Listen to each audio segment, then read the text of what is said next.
Hitachi carburetor intake removal and installation. Today in this operation we're pulling up the intake to change the intake gaskets. For the sake of demonstration I have undone a lot of things. The first thing we're going to do is remove the airbox by removing the 3 studs and the one particularly in the middle. There's a 10mm nut here that's going to come out. A couple PCV lines. There will be a vacuum line on the bottom and on the front here, and another one on the back. We'll see that once we go ahead and take that up.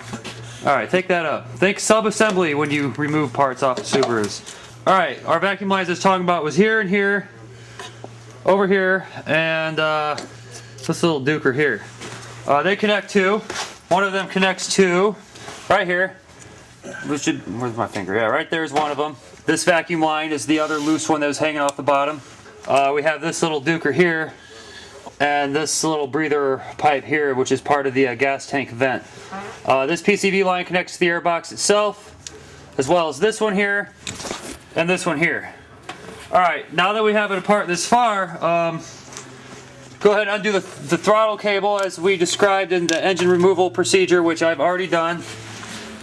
I pulled the upper radiator hose for the fact that the thermostat housing is on the intake itself. Swing this bad boy out the way, that'll come off with the whole deal. Now, before we pull our intake up, we have also a water pipe here. We need to undo the heater hose that connects to the left side, which is a water pipe that connects onto the intake itself. Down here, there's an EGR passage. Take this shroud off, and there's a 17mm nut to get to that. And then we have already undone a vacuum line which connects here, a smaller one that connects to the back of this duty solenoid, and this little fucker over here, because it doesn't need to be on there anymore. In theory, with experience, you can pull up this intake without really disconnecting too much. You can lift it up just enough to change the intake gaskets if that's your original intentions. Alright, here's our EGR pipe. This is going to be present on carbureted and SPFI models. Once you remove this heat shield off, there's the pipe. For us, we have a threaded fitting here, and then this part bolts onto a little flange here. On SPFI units, this will be a threaded nut also. For the sake of ease, I'm just going to unbolt this, because that'll come off of there just fine. A lot easier than trying to undo this little bastard over here. Tell them what we got, Dave. We got Permatex Ultra Gray RTV silicone gasket maker. You could also use it as a gasket sealer because Ultra Gray works with a lot of different crap. This here Ultra Gray Permatex brand, typically available at your Napa store, or any is one. Used on these engines on the cam tower, where the cam tower bolts onto the head. Here you can see a little piece of it rubbing off. It's typically found there in any like metal-to-metal assembly, like around the oil pump, all that stuff. But we're going to use it on the intake gaskets. This here is our intake gasket. These are Felpro also. Typically install them dry. I like the Victor Rhine set if you can find them, where there are a metal gasket with graphite facing on either side to allow flexibility, and you could also reuse them if you needed to. But I'm going to use a little bit of our Permatex spray here, probably about 2 splooks. There's a splook there, and just put a thin layer on there.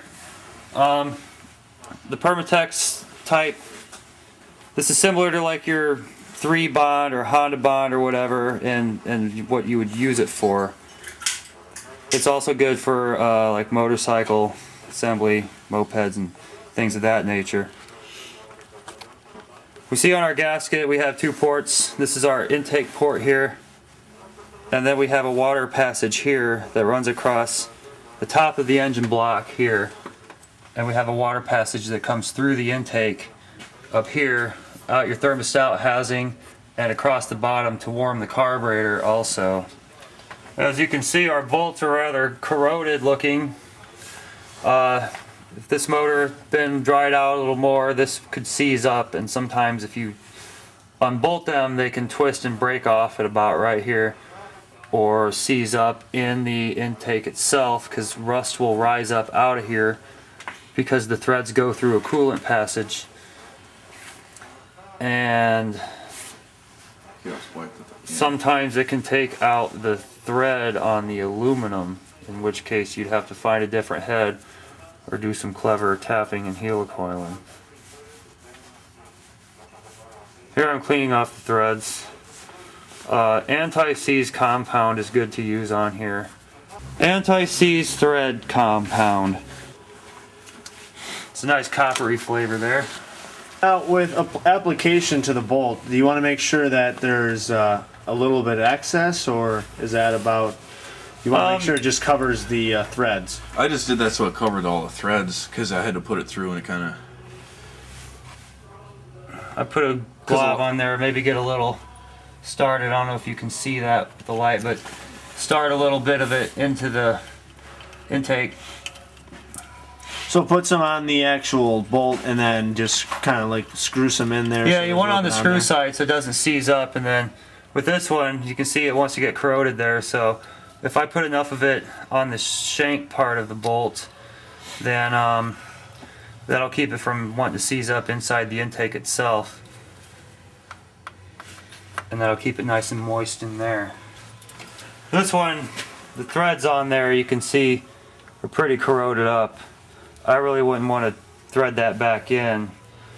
My approach to this would be to hit it with some kind of a wire wheel or wire brush and knock out a lot of that thread. See how nice and clean that bolt is? That's pretty nice. Hey, what do we do about that valve cover hose that broke off? 5/8 hose. Is that gonna work? It works. You just gotta give enough extra length to loop around. Alright, I'm gonna apply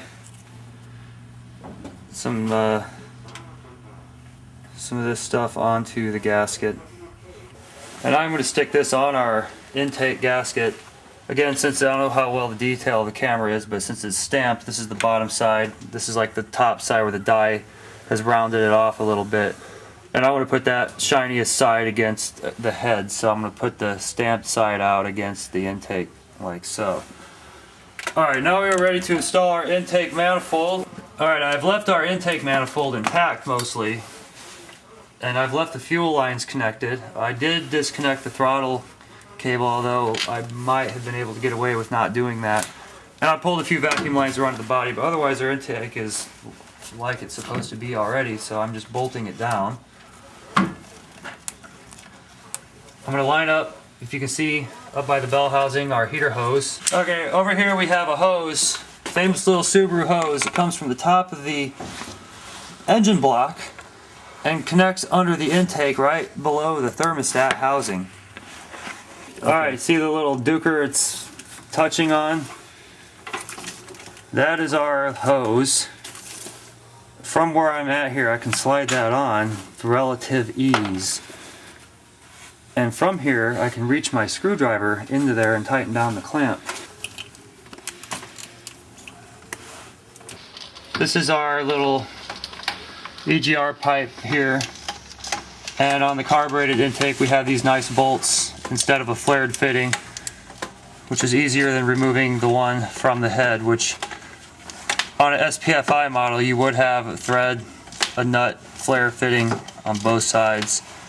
This is the intake bolts. Okay. And we have our spark plug wires to connect. I'll put those on after I'm done with all that. We have all these vacuum lines. Let's see how many we have. There are approximately 4 of these. Are you all threaded in on that side? I got to start them down. You can probably let me throw these down a little bit. Let me see that wrench. Now, when we are torquing down our intake manifold, we want to be conscious of how much torque we are applying on there. Like this side's still loose though, so. Once you get them snugged down, you'll want to go about a quarter turn past that and work all the bolts down evenly. On this, we would want to torque the inside bolts first and finish with the outside bolt.